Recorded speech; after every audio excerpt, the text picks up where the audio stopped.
દિવસો હોય કે આવો કંઈક સમય હોય ત્યારે આપણે સમય કાઢીને તમે જુઓ કેવા ભાગ્યશાળી છો. હું જ્યારે આવું ત્યારે આ તમને યાદી આપું છું. મારી માન્યતા પ્રમાણે કદાચ આખા દેશની કે આખી દુનિયાની કદાચ આપણે ગણતરી કરીએ ને તો ખોટું નથી. સ્વામિનારાયણ મંદિરો જેટલા સુરતની અંદર છે એટલા લગભગ દુનિયાને છેડે કોઈ શહેરની અંદર નથી. થોડાક કિલોમીટર ચાલીએ એકાદ અડધો ત્યાં તો એકાદું શિખર ને એની ધજા ફરકતી આપણને દેખાય. બીજા મંદિરો પણ ઇસ્કોન મંદિર ગણો કે બીજા જે કોઈ કથાઓના બોર્ડ અમે કાલ બહાર ગયા હતા જોયા તો આખા રસ્તાઓ ભર્યા છે. સતત કથા વાર્તાઓ બધા સંપ્રદાયોની અંદર થતી હોય છે. ઠેક ઠેકાણે સરોવર ઠેક ઠેકાણે તળાવો ભર્યા છે અને છતાંય આપણે દાવાગ્નિમાં સળગતા રહીએ, આપણા હૃદયની અંદર શાંતિ ન થાય તો એ ભૂલ માત્ર અને માત્ર આપણી છે, બીજા કોઈની નહીં. માટે ગમે ત્યાં તમારું ચિત્ત લાગતું હોય, કોઈ પણ મંદિર નજીક પડતું હોય, યુવતી સભાઓ ચાલતી હોય, યુવક સભાઓ ચાલતી હોય, જનરલ ડોશી સભાઓ ચાલતી હોય, કથા વાર્તાઓ થતી હોય તો ત્યાં જઈ અને બેસવું, કથા વાર્તા સાંભળવી, સેવા કરવી, દેવના ભાવથી દર્શન કરવા, મળેલો જે સમય એને ફોગટ ક્યારેય પણ ગુમાવો નહીં. જોકે આવું તો બધાય તમે કરતા જ ઓછો એટલે કહેવાની જરૂર નથી, પણ વિશેષ ને વિશેષ ઉપરથી કરતા હો તો અંદરથી ભાવથી ખાસ ભજન સત્સંગ કરવો અને મળેલો સમય એને વ્યર્થ જવા દેવો નહીં. એના માટેનું શ્રેષ્ઠ સાધન છે કથા વાર્તા. જેમ સાબુ લગાવવાથી કપડાનો મેલ જાય એમ કથા વાર્તાનું શ્રવણ કરવાથી આપણા અંતરનો મેલ ધોવાય છે. મેલ ધોવા માટેના સાબુની સારામાં સારી ફેક્ટરી હોય તો સભા મંડપ.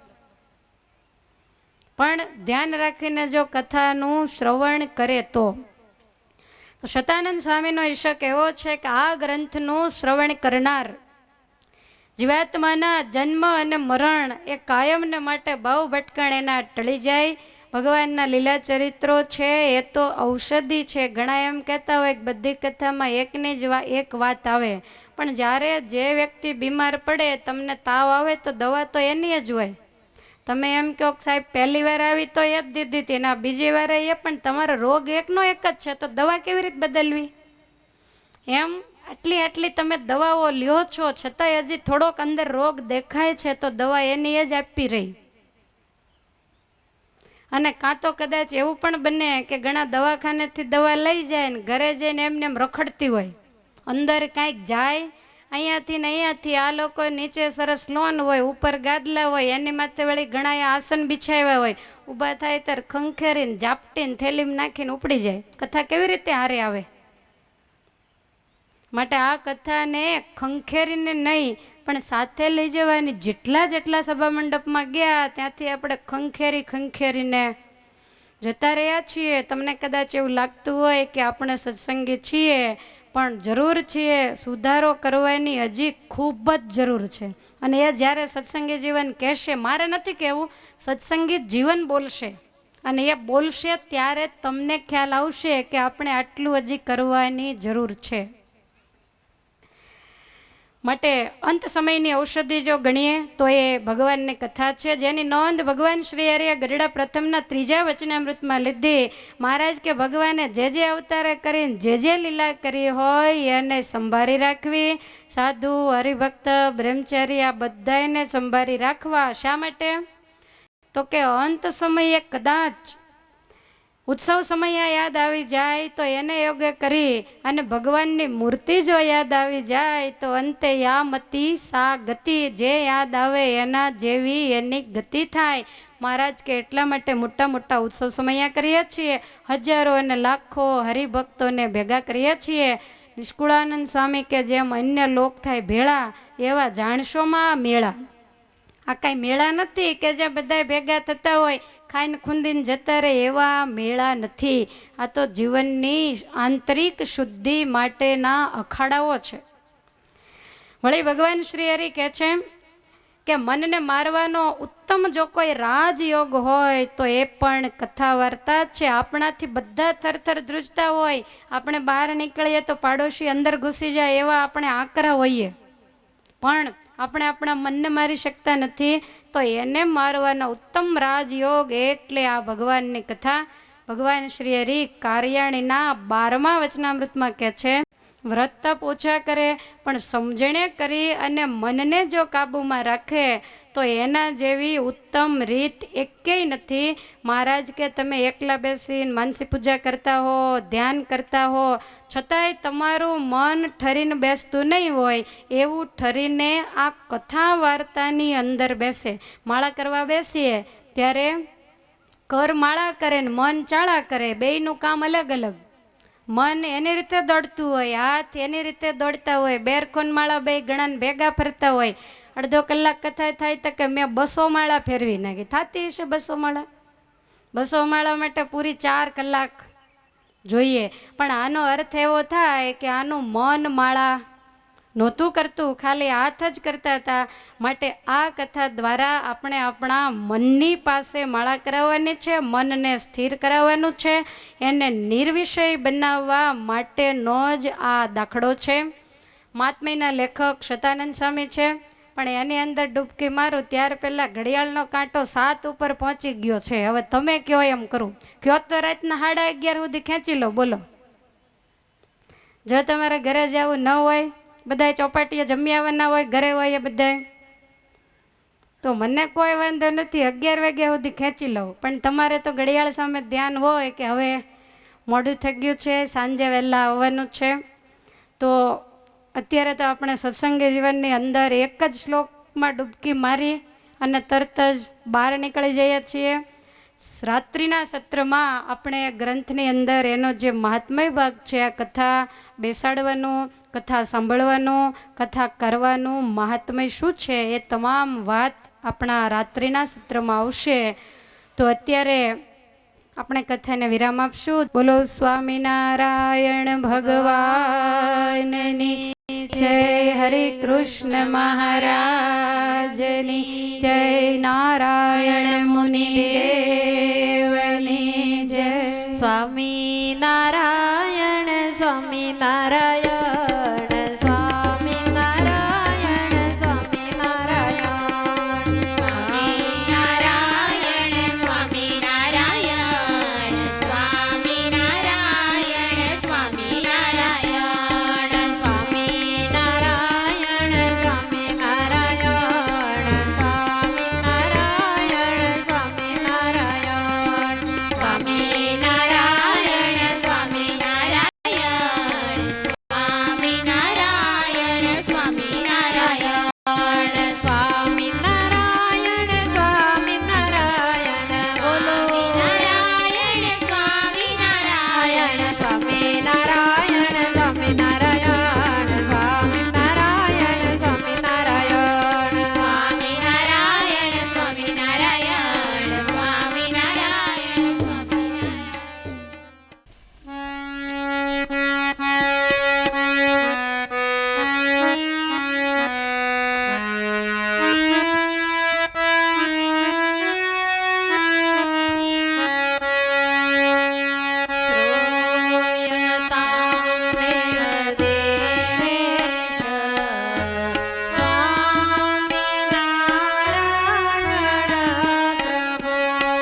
कारय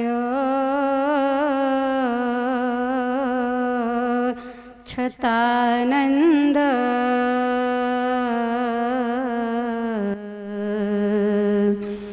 मुनिना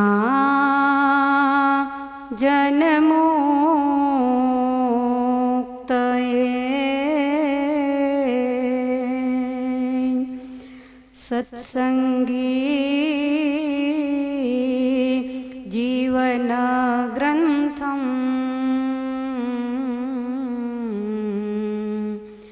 तम हरिम नौमि धर्मजम्।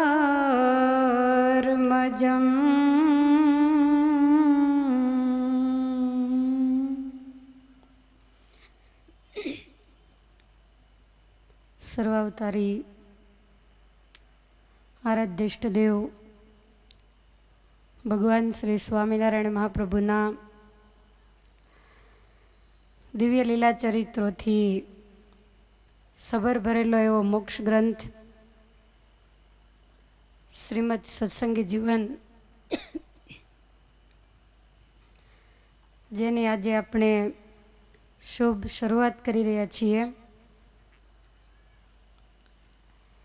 भगवाने जे आपने वेकेशननो समयगाळो आप्यो एनो आजे आपणे सदउपयोग करी रह्या छीए।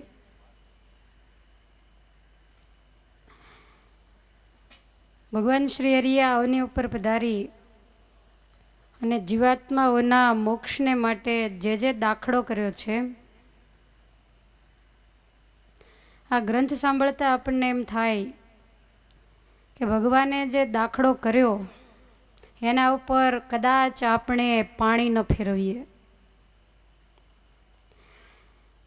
महाराज वखतना संतो ए वखतना हरिभक्तो जेने पगपाळा फरी अने आ अवनी उपर अनेक जीवात्माओने साचो रस्तो बताव्यो छे। तो शतानंद स्वामी आ सत्संगी जीवन ग्रंथ एनो जे महात्मय पंचाळाना राजा हेमंतसिंहजी एमनी आगळ कही रह्या छे। भगवान आजे आपणी सामे सत्संगी जीवन रूपे प्रगट बिराजे छे। महाराज ज्यारे आ भूमंडळमांथी अंतर्ध्यान थया त्यारे महाराजे एवुं कीधेलुं कि आ सत्संगी जीवन ग्रंथ में हमेशने माटे हूँ निवास करीने रहीश, तमे एने पूछीने पगला भरजो, ए तमने जवाब आपशे। ज्यारे महाराज अवनी उपर हता त्यारे तो ठेक ठेकाणे सभाओ थाय अने प्रत्यक्ष वातो करता हवे सत्संगी जीवन रूपे परोक्षपणे पण भगवान पोते ज वात करे छे। भगवान अंतर्ध्यान थया पछी दादा खाचरना दरबार में एक विशाल सभा भराईने बैठी है।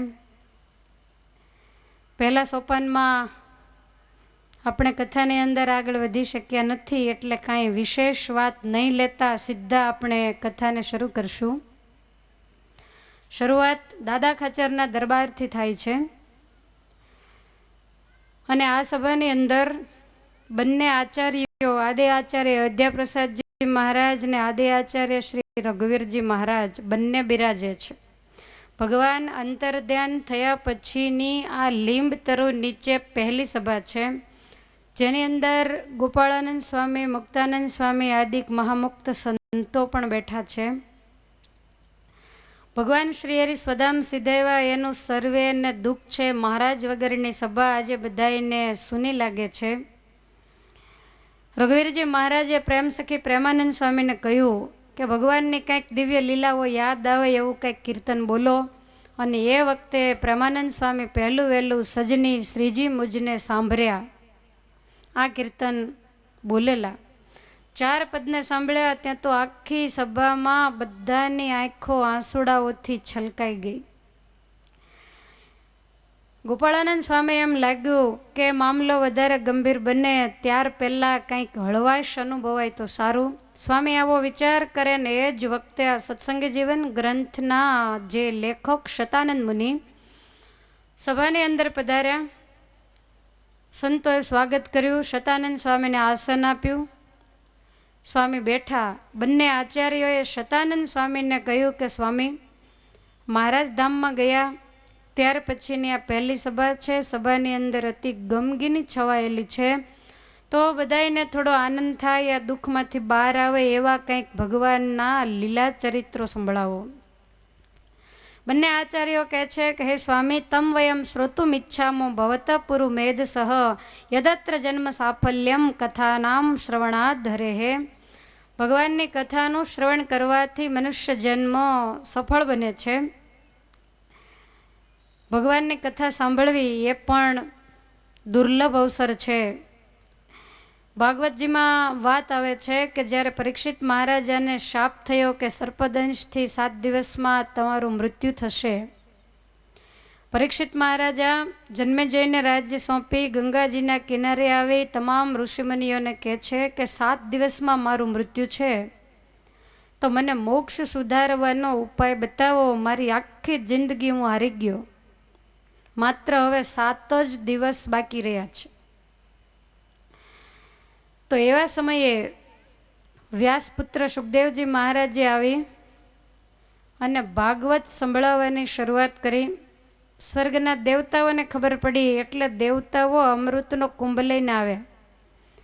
સુખદેવજીને કહે છે કે પરીક્ષિતને મોતને બીક છે, એને અમૃત પાઈને અમર બનાવીએ અને કથાનું પાન અમને કરાવો. ત્યારે સુખદેવજી મહારાજ બહુ હસ્યા કે દેવતાઓ, તમે તુલના કોની સાથે કરો છો? ક્યાં સામાન્ય કાચનો ટુકડો અને ક્યાં સાચો હીરો? ક્વ કાચ ક્વ મણિર મહાન. તમે એવું કહો છો કે તમે જો અમને એ મણી આપો, એ હીરો આપો, તો અમે તમને આ કાચનો ટુકડો આપીએ. નાનું બાળક પણ આ બાબતથી છેતરાય નહીં. કથા છે એ તો મણી જેવી છે, એના અમૃતનો કુંભ એ તો કાચના ટુકડા જેવો છે, માટે દેવતાઓ ક્યારે નહીં બને. દેવતાઓની હાંસી કરી અને સુખદેવજી મહારાજે એને વિદાય આપી. તો ભગવાનની જે કથા એ દેવતાઓને પણ દુર્લભ છે. શતાનંદ સ્વામી સાંભળીને બહુ રાજી થયા. શતાનંદ સ્વામી કહે છે કે કથા જો કરવી હોય તો આ સત્સંગી જીવનની કથા પહેલી વહેલી છે. વળી સત્સંગી જીવન એ ભગવાન સ્વામિનારાયણનું અપર સ્વરૂપ છે, માટે કથા એમને એમ તો ન થાય, એના માટે મંડપ વગેરે નાખવું પડે, બધી જ વ્યવસ્થાઓ કરવી પડે. દાદા ખાચર અને ગોપાળાનંદ સ્વામી આજ્ઞા કરી એટલે દાદા ખાચરે તરત જ બ્રાહ્મણને બોલાવી યોગ્ય મુહૂર્ત જોડાવી અને કથાનું આયોજન કર્યું. ને દાદાના દરબારમાં મંડપ નખાયો લીલુડા લીંબ તરુ નીચે. શતાનંદ સ્વામીએ કથા શરૂ કરી. 7 દિવસ સુધી કથા ચાલી અને કથાની પૂર્ણાહુતિ થઈ. એ વખતે હેમંતસિંહજીએ બે હાથ જોડીને શતાનંદ સ્વામીને પ્રશ્ન કર્યો કે સ્વામી, આ કથા તો સાંભળી, પણ આ કથા સાંભળવાનું ફળ શું? કથા સાંભળવાનો અધિકાર કોને? કેવા સ્થાનમાં કથા કરવી, કેવા સમયમાં કરવી, એના શ્રોતા કેવા હોય અને એના વક્તા કેવા હોય, એ સમગ્ર વાત મને સમજાવો. શતાનંદ સ્વામી હેમંતસિંહજીને હવે મુક્તાનંદ સ્વામી લિખિત સત્સંગી જીવનનું મહાત્મય સમજાવે છે.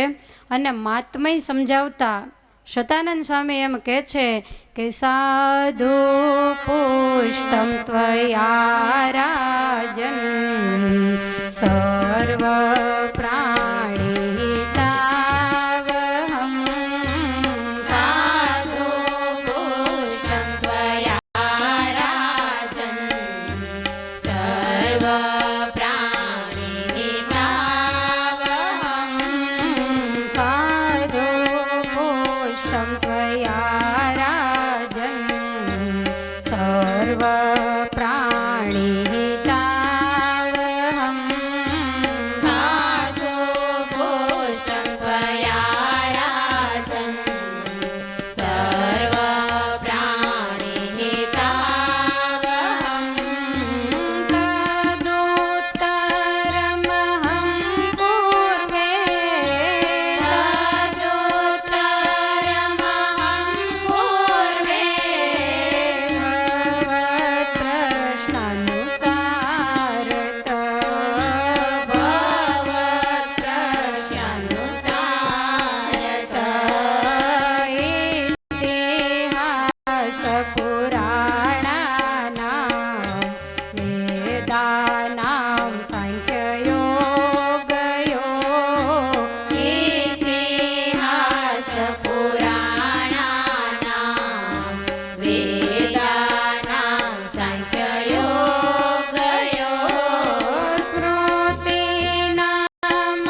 શતાનંદ મને કહે છે કે હેમંત, બહુ સરસ પ્રશ્ન તમે પૂછો. કથાઓ તો ઘણાય સાંભળે છે, પણ પ્રશ્ન કોઈક ભાગ્યશાળી વ્યક્તિને જ થાય. અને એ પ્રશ્ન પણ મુદ્દાનો અને આત્મકલ્યાણનો થવો એ કામ પણ બહુ કઠણ છે. એના ઉત્તર હું તને શાસ્ત્ર અનુસારે સમજાવું છું. તમામ ઇતિહાસ, તમામ પુરાણો, વેદ, સાંખ્ય, તમામ ઋષિમુનિઓએ લખેલી જે સ્મૃતિ, એ બધાયનો જે અર્ક છે, તમામ શાસ્ત્રની અંદર જે શિરોમણી છે, તમામ શાસ્ત્રના સારરૂપ છે.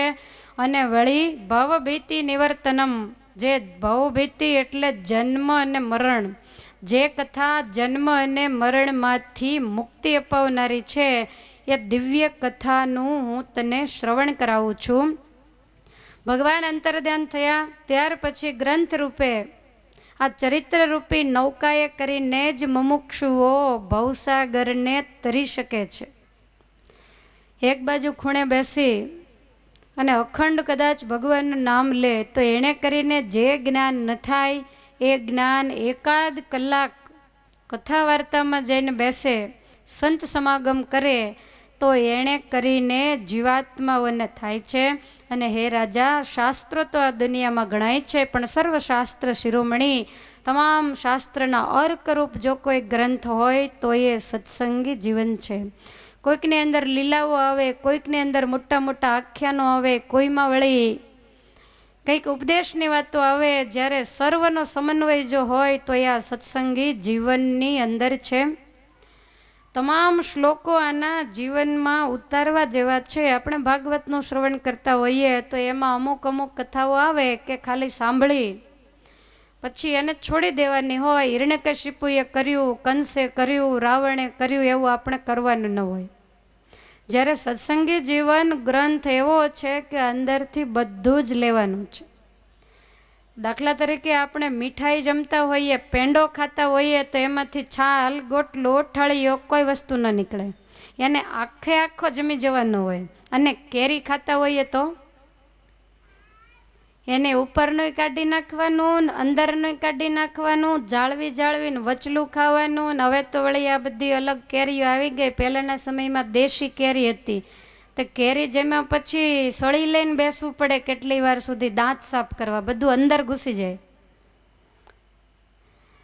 તો બીજા જે શાસ્ત્રો છે એ ફળ જેવા છે, અને સત્સંગી જીવન ગ્રંથ છે એ તો મિષ્ટાન જેવો છે, એવું શતાનંદ સ્વામી હેમંતસિંહજી રાજાને સમજાવે છે.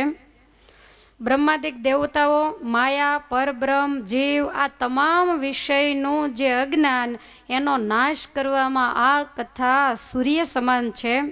વળી આ શાસ્ત્ર કેવું છે તો કે અનુગ્રહાધરે હે, ભગવાનના કહેવાથી લખ્યું, જાતે જાતે નથી લખ્યું, પણ ભગવાનના કહેવાથી લખ્યું છે. ભગવાનની આજ્ઞાએ કરીને વળી તત્ સમીપ નિવાસે ન, ભગવાનની પાસે બેસીને લખ્યું છે.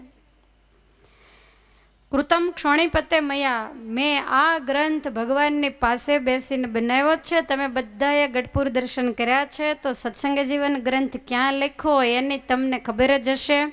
હું તમારા ઉપર વિશ્વાસ એટલા માટે મૂકું છું કે તમે 365 દિવસ કથાઓની વચ્ચે જ રહ્યો છો. કાયમને માટે આ સત્સંગી જીવન કાંઈ તમારી જિંદગીમાં પહેલી વાર નહીં જ હોય, એટલે તમને પૂરેપૂરો ખ્યાલ હશે જ. કાલે મને ચિઠ્ઠીમાં લખીને આપજો કે આ જગ્યાએ સત્સંગી જીવન ગ્રંથ લખાયો.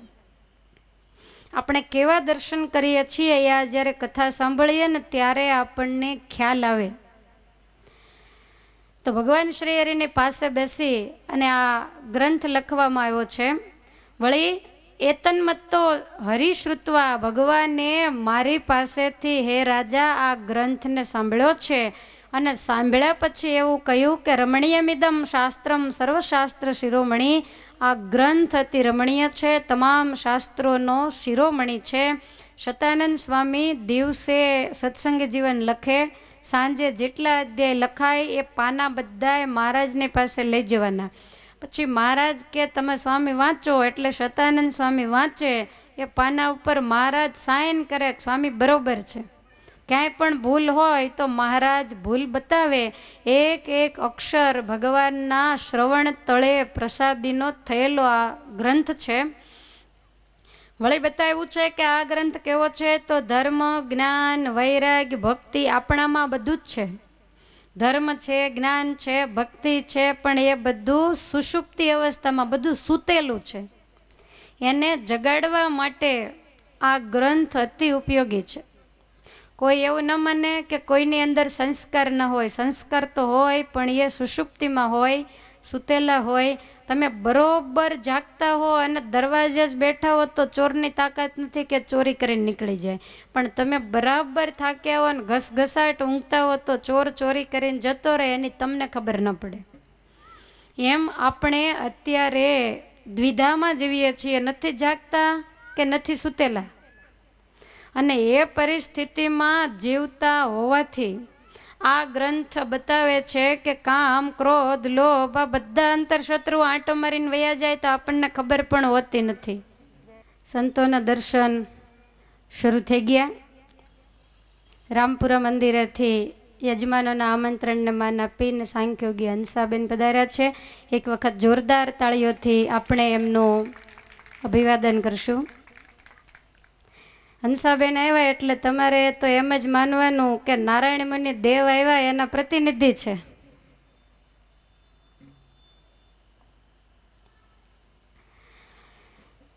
શતાનંદ સ્વામી કહે છે કે હેમંત, તમામ પાપનો નાશ કરવામાં વળી થોડા ઘણા પાપ નહીં, પાપૌગ પ્રશમમ, મોટા મોટા ઓગ, ઓગ એટલે મોટા પાપના પર્વત, મોટા ડુંગરાઓ, એને બાળવામાં આ ગ્રંથ અતિ ઉપયોગી છે. વળી બુદ્ધિની જડતાને પણ હરનારો છે. તમામ શાસ્ત્રોમાં ક્યાંય પણ માણસ અટવાતો હોય તો આ સત્સંગી જીવન આપણને એનું સમાધાન તત્કાળ આપે છે. આખો ગ્રંથ સાંભળીએ તો આપણને ક્યાંય અટવાવા જેવું ન લાગે. બધા જ રસ્તાઓ ચોખ્ખા કરેલા છે. વળી કામ, ક્રોધાદિક શત્રુઓ એના ભયને હટાવનારો આ ગ્રંથ છે. તમામ નિધિમાં જેમ શેવધી મુખ્ય છે, વૃક્ષોમાં કલ્પવૃક્ષ, ગાયોમાં કામદુધા, એવી રીતે તમામ ગ્રંથોમાં આ સત્સંગી જીવન ગ્રંથ મુખ્ય છે. વળી સંસ્કૃતિ રોગ રસાયનમ, ભગવાન છે એ ડૉક્ટર છે અને આ સત્સંગી જીવનની કથા એ દવા છે. તો ડૉક્ટર અને દવા બે ભેગા થાય અને દર્દી એની પાસે જાય, ડૉક્ટરના કહેવા પ્રમાણે જો દવા લે તો એ જરૂર રોગ મુક્ત થાય. આપણે બધા દર્દીઓ છીએ. સામે બેઠેલા રાજાધિરાજ એ ડૉક્ટર છે અને આ સત્સંગી જીવન ગ્રંથ એ દવા છે. જે બીમાર હોય તો જે રીતે ડૉક્ટર કહે એ રીતે ગોળી લે તો એનો રોગ જરૂર જાય. આ જીવાત્માને જન્મ મરણને ભવ ભટકણનો ભયંકર રોગ લાગુ પડ્યો છે. જીવલેણ કેટલાય જન્મો લીધા, જન્મ જન્મથી ભટકતો આવે છે, પણ એને ક્યારેય આ ડૉક્ટરનો ભેટો થયો નથી. આ જન્મે આપણને એનો ભેટો થયો છે. એણે કેટલી ગોળીઓ આપી છે તમને ખબર છે? 212. શિક્ષાપત્રીનો એક એક શ્લોક છે ને એ એની ગોળી છે. અમારા આશ્રિતોએ આમ રહેવું, આમ કરવું અને આમ ન કરવું. વળી મહારાજે આજ્ઞા કરી કે શિક્ષાપત્રીનો નિત્ય પાઠ કરવો. એટલે રોજ તમને જે યોગ્ય લાગે, જેવો રોગ, કોઈને 5 ગોળી લે, કોઈ 10 લે, કોઈ 5 શ્લોકનો પાઠ કરે, કોઈ 10 શ્લોક રોજ વાંચે. વાંચ્યા પછી વિચારે, જીવનની અંદર ઉતારે તો જરૂર એ રોગ થકી મુક્ત થાય છે. ત્યાર પછી કથાનું ફળ બતાવે છે. શતાનંદ સ્વામી કહે છે કે હેમંત, ભગવાનની કથા સાંભળવાથી 9 પ્રકારની જે ભક્તિ એની અંદર વૃદ્ધિ થાય છે. ભક્તિના 9 પ્રકાર છે. શ્રવણમ કીર્તનમ વિષ્ણો, સ્મરણમ પાદ સેવનમ, અર્ચનમ વંદનમ દાસ્યમ, સખ્યમ આત્મ નિવેદનમ. આ 9 પ્રકારની ભક્તિ છે.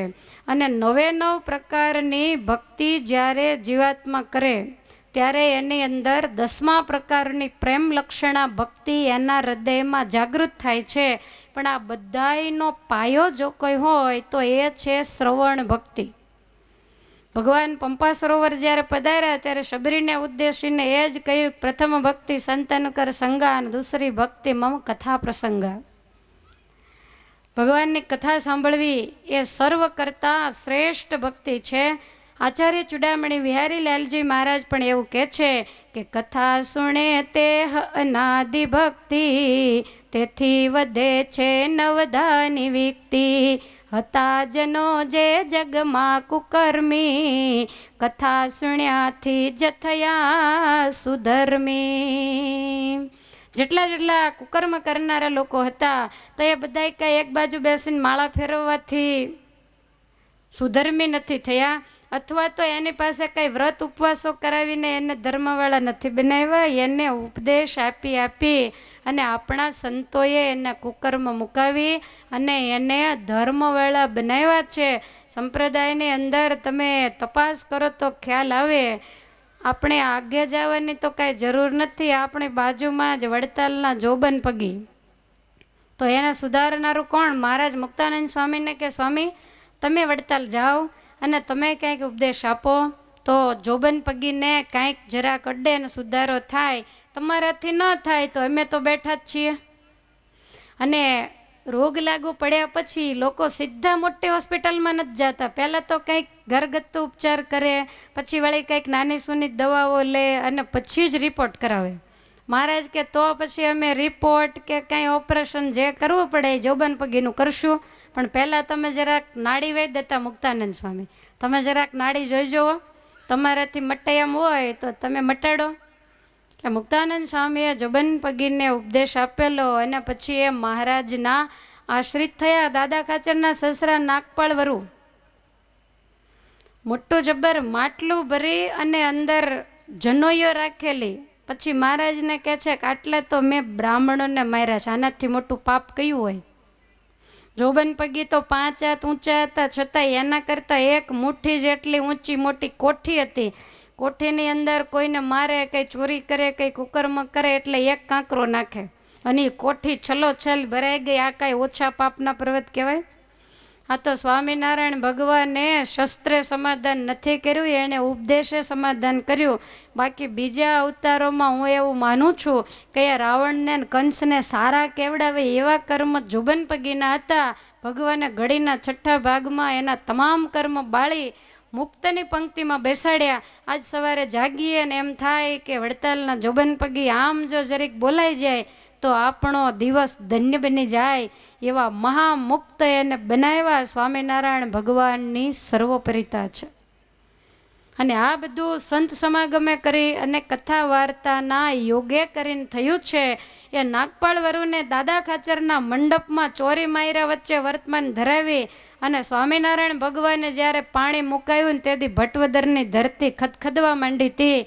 આવા જ એના પાપ હતા, પણ ભગવાને એ તમામ પાપને બાળી અને જીવાત્માઓને પોતાને શરણે લીધા. તો આવી આ ભગવાનની દિવ્ય કથા છે. સત્સંગનો કૃષ્ણ કથા જપાયો, તેજો કદાપી નબળો જણાયો.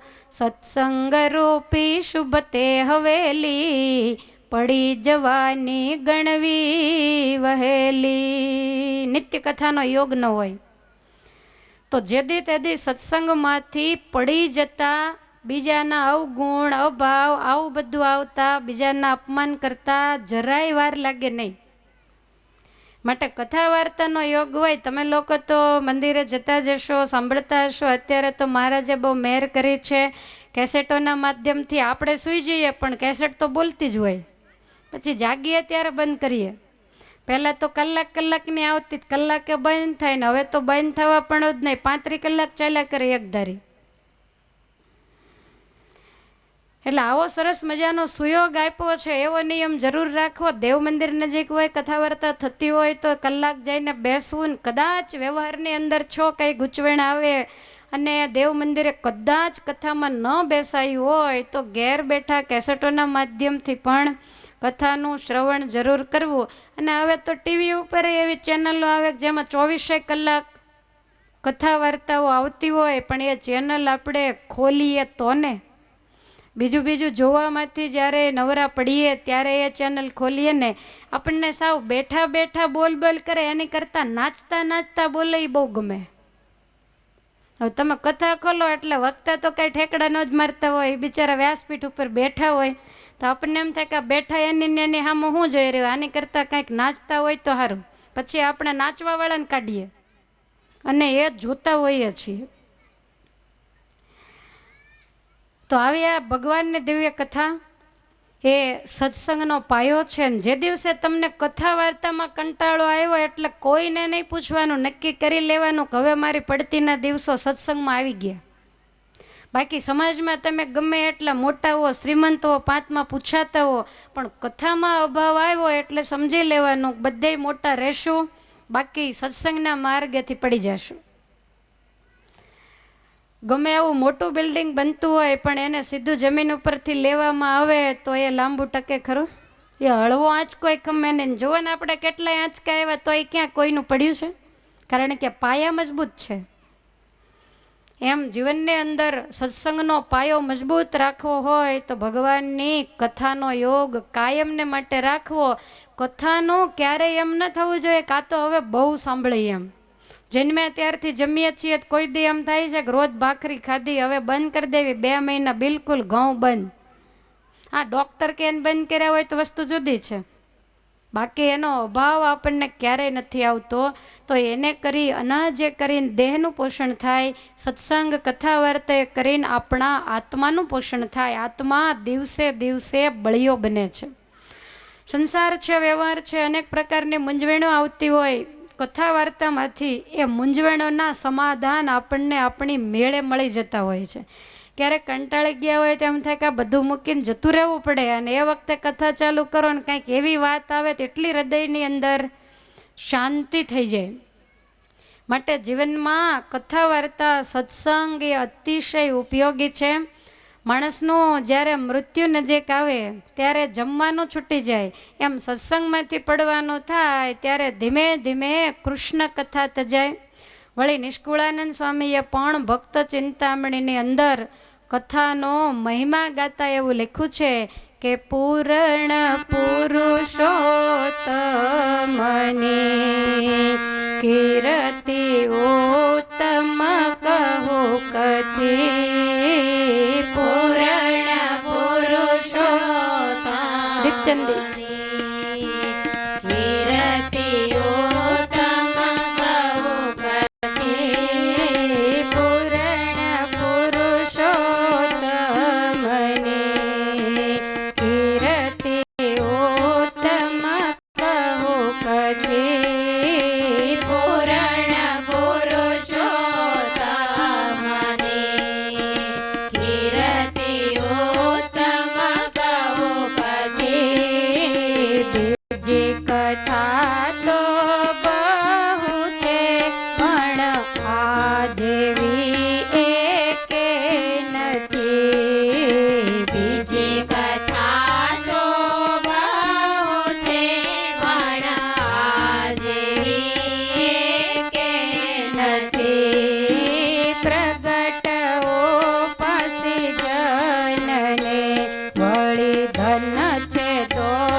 બેઠા સંભારતા મટી જાય મળ મનનો. સોતા બેઠા સંભારતા મટી જાય મળ મનનો. હળવે પુણ્ય હોય નહીં વળી હરિ કથાનો યોગ.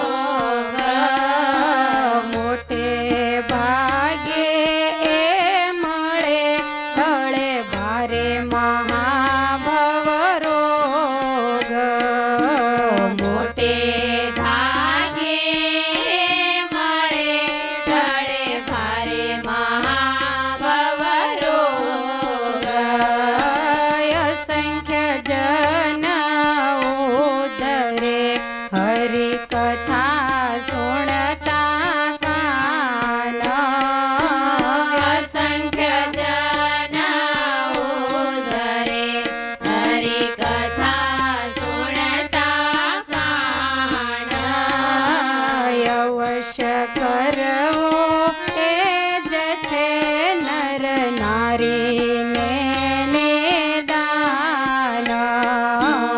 અવશ્ય કરવો એ જ છે નર નારીને નિદાન. પૂર્ણ પુરુષોત્તમને કીર્તિ ઉત્તમ કહો કથી. બીજી કથા તો બહુ છે પણ આ જેવી એકે નથી. સ્વામી કહે છે કે ભગવાન પ્રગટ પુરુષોત્તમ નારાયણના જેવા લીલા ચરિત્રો બીજી કથાઓ તો બહુ છે પણ આ જેવી એકેય નથી. એમાંય જેને પ્રગટની ઉપાસના હોય એને તો દોયલા દનની મૂડી સમજી લ્યો એવી આ કથા છે. સૂતા બેસતા સંભાળતા ઉઠતા સર્વ ક્રિયામાં જો ભગવાનના લીલા ચરિત્રોનું શ્રવણ થાય તો જીવાત્માની પોણા ભાગની ઉપાધિ એ નાશ થઈ જાય. માણસ રાત્રિ દિવસ પોતાને કોઈ વ્યવહારિક કોઈ શારીરિક કોઈ પણ પ્રકારે આર્થિક કાંઈ તકલીફ હોય તો સતત એને